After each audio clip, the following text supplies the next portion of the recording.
TCP IP, putting it all together.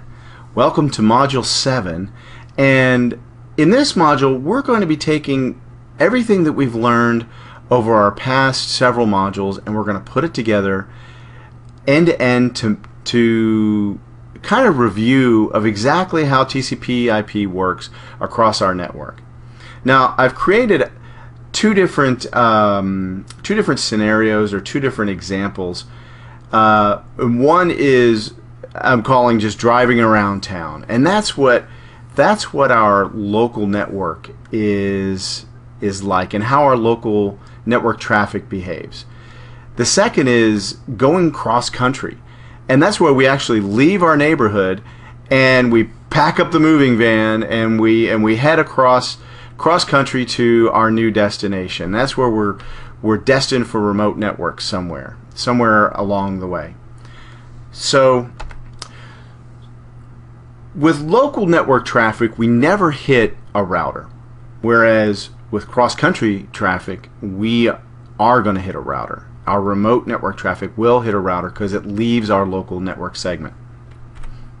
So here's a sample network that we're going to play with, and we'll start with following our little packet across our local network only. So what we have here is two little computers on our local segment and our router. And what we're going to do is we're going to ping 10.1.1.20. And if we see 10.1.1.20 is on our local segment. So let's blow this up just a little bit more and kind of zoom into what we're looking at. One of the first things a computer does when it's trying to reach a destination is it's going to compare his local IP address to the destination IP address that he's trying to reach. So when we open up our command prompt and we type ping 10.1.1.20, the first thing our net here, let's matter of fact, let's write this up here. 10.1.1.20. So the first thing our local computer is going to do is he's going to compare his local IP address to the destination IP address that he's trying to reach. Now we're making some assumptions that the local network mask is 255.255.255.0. So this computer is going to look at the first three octets to see if how it compares to the first three destination octets. So basically it's going to look at the first octet and see that the first octet is the same as the destination. The source and destination are the same. It moves to the second octet and it sees that the source and destination are the same. Then it moves to the third octet and sees that the third octet's source and destination are the same. So he knows now that the first three octets are both the same, so he knows that it's his local network. So the next thing our local computer does when he's trying to find out where his destination is he does an ARP. He ARPs out. ARP. And remember from our previous module what an ARP is. It's like standing in a room full of people and just shouting out someone's name. You're doing a broadcast. You're just, hey, 10.1.1.20, where are you? And that packet goes down across our network, down through our switch, and there could be other hosts. There could be other hosts hanging off of our switch or our hub, and they're all going to get it. This guy will get it here. This computer here may get it. This computer here may get it. Our router will even get that ARP request. But since they're not 10.1.1.20, they'll ignore it. They'll just dump the packet. They'll ignore the packet until it gets to this guy here. When he sees the ARP for 10.1.1.20, he wakes up and he says, "Hey, I'm 10.1.1.20." So what he does then is he turns around and instead of a broadcast like computer A did, here let's put a label up here, computer A and computer B. So what computer A did was did a broadcast out. An ARP is a broadcast, address resolution protocol. He broadcasted out to find out who 10.1.1.20 is. 10.1.1.20 then gets that broadcast, sees it coming from computer A, and does a direct response, a unicast reply, a direct reply back to computer A. And in that reply, he's going to say, I'm 10.1.1.20 and here's my MAC address. My MAC address is 0015F29BC725. So then computer A says, awesome. Okay, great. Hey, I have a ping packet for you. And then he replies directly now. Computer A will now reply directly to computer B to his MAC address. So now it becomes a MAC to MAC communication. And we saw that, remember, in our last module, or 2 modules ago, sorry, when we were looking at how IP addresses and MAC addresses relate to each other. So that's all great. But now we're moving away from just communicating over our local network. Now we want to ping something that's on our remote network. So now we're going to go long distance, and we'll start off the same way, only now we're going to ping 192.168.1.10, which is over here way across the country, so to speak, and we want to hit this server. So what's going to happen is this computer A again, let's write up computer A, we're going to do a ping to 192.168.1.10. And again, the local computer is going to look at the first address, first octet, compare it to his first octet of his local address, and immediately he's going to stop right there. He's going to see, oh man, this is not the same. This is on a remote network. So immediately what computer A is going to do is he's going to do an ARP, but he's not going to ARP for the destination IP. He's going to ARP for his gateway. And the gateway that we're assuming here is 10.1.1.5, which is this guy here. So he's going to do an ARP for his gateway. And then the local router right here is going to reply back. He's going to reply back with his MAC address. And so now what happens is computer A now has so with a ping, we don't really have necessarily a source port and destination port, though we could. If it was, say, a port, say if it was a web request and we're going to port 80 over here, then our destination port would be port 80. But here now we have a source IP, which is our computer A destination IP, which is our server over here and our remote location. We have our source MAC address, which is computer A's MAC address, and then we have our destination MAC address, which for right now is the gateway. And the gateway's MAC address will go in here in the destination MAC field of our packet. And our payload is just going to be a ping packet that we're going to get across. Okay, we're going to move as that's what our payload we're going to be shipping across in our semi truck going cross country. So so now that computer A has the destination MAC address, he forwards that ICMP packet over to router A. So now let's blow up our network, and as that ping packet comes into router A, oh here let's label our routers too while we're at it. So now we have router A, B, C, and if you remember back a couple of modules ago when we're talking TCP IP and how it relates to MAC addresses.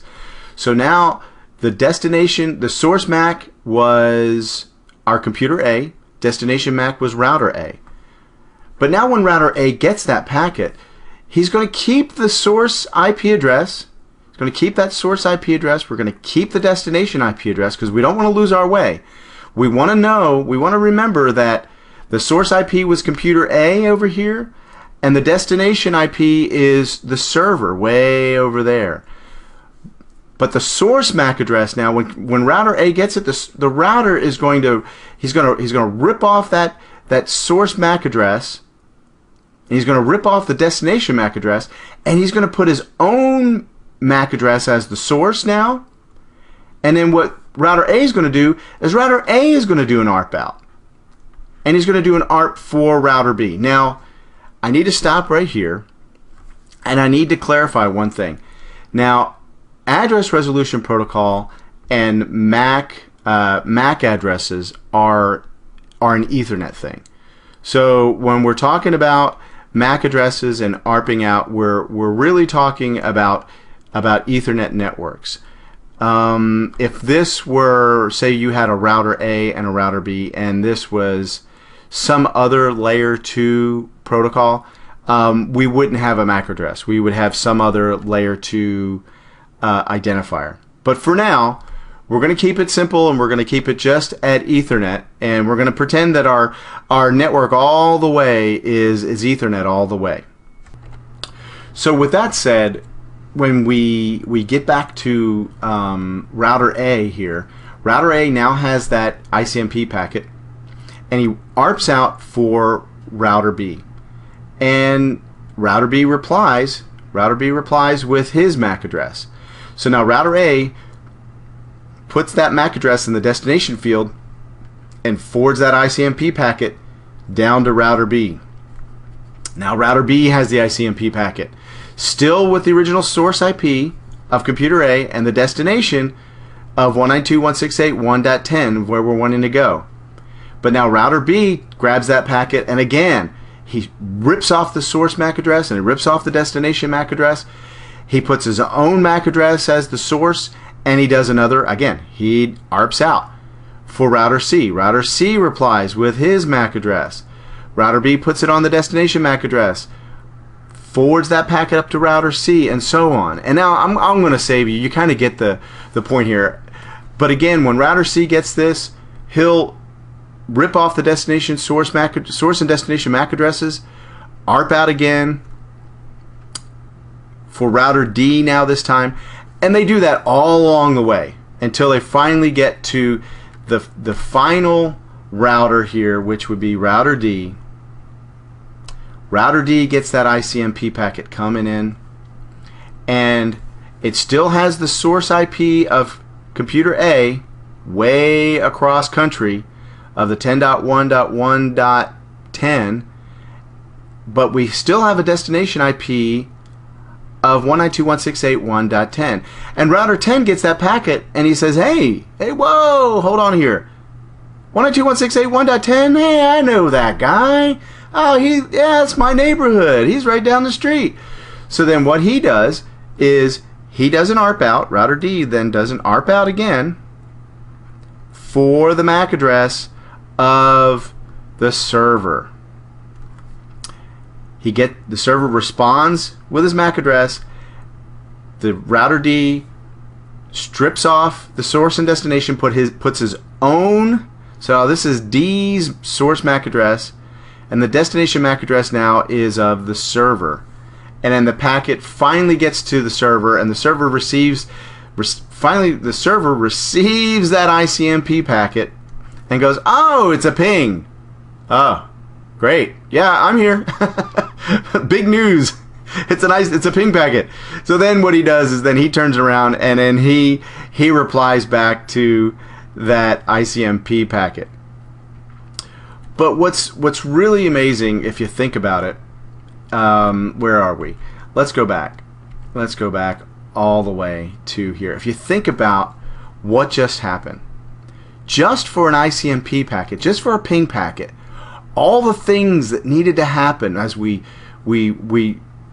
stripped off the source and destination MAC address here at router A, and we did the same thing at router B, and at router C, and at router D, all along the way, every step of the way, as that ICMP packet went cross-country, over through Ohio, and down to Dallas, and over to Las Vegas, and finally out to California, and then finally made it out to our server out here at the other end, and it all happens in less than a second.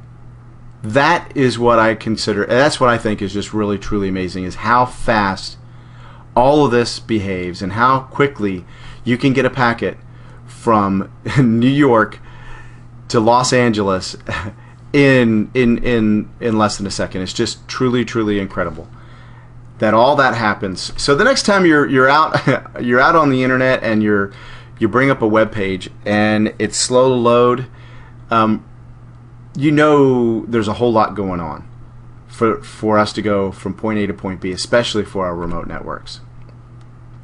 So what we learned today, well, we looked at our local network traffic and we saw how we're putting all that together, and we saw how our local computer would behave and our local network traffic behaves when it sees that there's a packet that's on the same network. It doesn't hit its gateway, doesn't bother with the gateway, but it goes directly to the local segment. It still does a broadcast, and that was one thing I failed to mention was, again, when it does the broadcast, let me go way back here. So when router A, when we're just doing our local traffic, and he did our broadcast, that broadcast stops right here. Router A didn't forward that broadcast, and that's what routers do. They block broadcasts. They don't forward broadcasts, and that's a key point to keep in mind.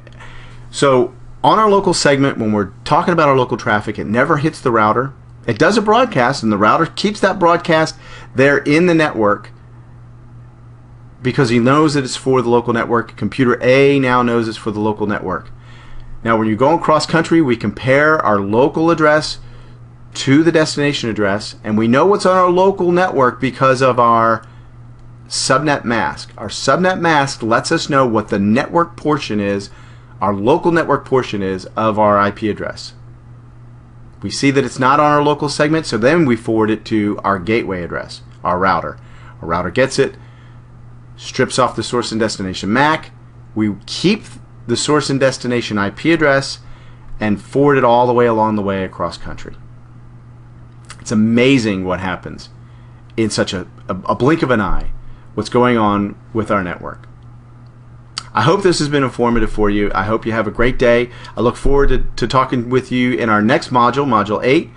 And if you have any questions, as always, please visit our forums, routerfreak.com/forum. Ask questions out there, and I'll be more than happy to answer any and all questions that you have. Hope you have a great day. Talk to you later. Bye-bye.